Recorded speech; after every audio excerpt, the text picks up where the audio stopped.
How's it going, everybody? It's your boy Poetskinny. Today I'm reviewing Batman issue 401 from November 1986. Just real quick, the writer is Barbara J. Randall and the artist is Trevor Von Eden. I mention that because y'all are always jumping on me saying I'm not giving credit where credit is due with the contributor. So, got that out of the way real quick. If you want to know the letterers and the colors and all that, you got to open it up to the front page. I'm not going that deep. But I will give, Barb and Trevor their credit. Okay, now, the front cover, first off, I always like the front cover, talk about the covers. Actually kind of like this, and it was different. It says, her name is Magpie, and she wonders how the Batman will look as he dies. And then up here, it lets you know that this is a Legends crossover chapter 1, which means absolutely nothing to me, because y'all know I don't do crossovers. I read what I read. Y'all ain't going to suck me in to buying 15 million comic books because you make it a crossover. Even though this really didn't feel like a crossover. Maybe it was, and I just haven't read the other ones, but it didn't. So, real quick, the synopsis, Magpie here is kind of a twisted jewel thief. She steals jewels, leaves fake jewels in their place that end up killing the people when they put them on. So they're kind of like, why steal the jewels and then kill? But she's a little crazy. Turns out she's only stealing jewels that have like bird names. She's got like a bird fascination. And so Batman sets it up where Bruce Wayne has a jewel called the Falcon's Eye in his collection. So they try to set it up where they have a showing. You know how that goes. There's always a jewel showing trying to entice the thief. And of course she comes and gets past him. She pretends to be a waitress, steals the jewels. The detective that was wearing them, this lady, she gets all sick, almost dies. And so she gets away from him, makes him look bad. Real quick, there's a guy in here called G. Gordon Godfrey who gives this big kind of long talk about why he hates superheroes, and it was actually pretty good. Like, I like whenever they have someone come in and talk down on superheroes. You can kind of see the other side of the story, so that's in there.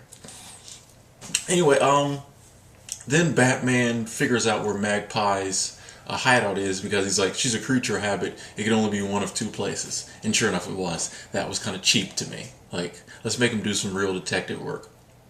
Anyway, him and Robin bust in. There's a pretty good fight scene with Batman and Robin and Magpie and her goons. There's actually a few panels I thought was really cool where Robin does like a flip over the top of Magpie and it pulls her shirt down, and he's all like, oh.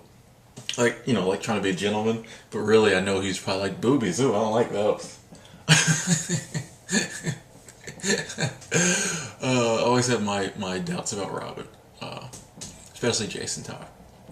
Anyway, so finally all the bad guys are beat up. Magpie locks him in this room and lasers start to come down, and Batman and Robin have to figure out how to break out and capture Magpie. It ends kind of like you would think it ends. I'm not going to ruin it totally. But all in all, it was a decent issue. It was a good read. It kind of felt like, you ever watched an episode of Batman the Animated Series? Like, it would have made a great episode of that because it kind of was nothing new. All of it was the same cookie cutter things. Like I said, with the, let's host this and then the thief will have to show up.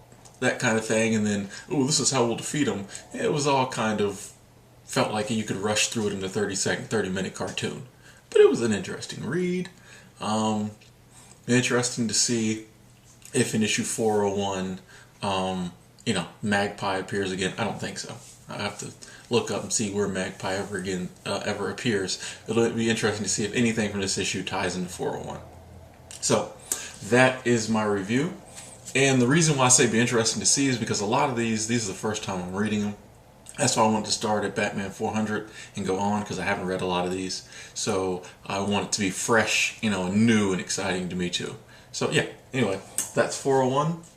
If you haven't read any of these issues and you want them, I put a link in the description box to some great places to buy comics. Check those out.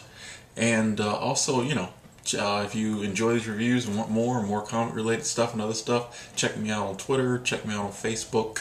And, like me and tweet me and make me feel loved. Anyway, Poetskinny out, and I'll be back with you with issue 402 soon.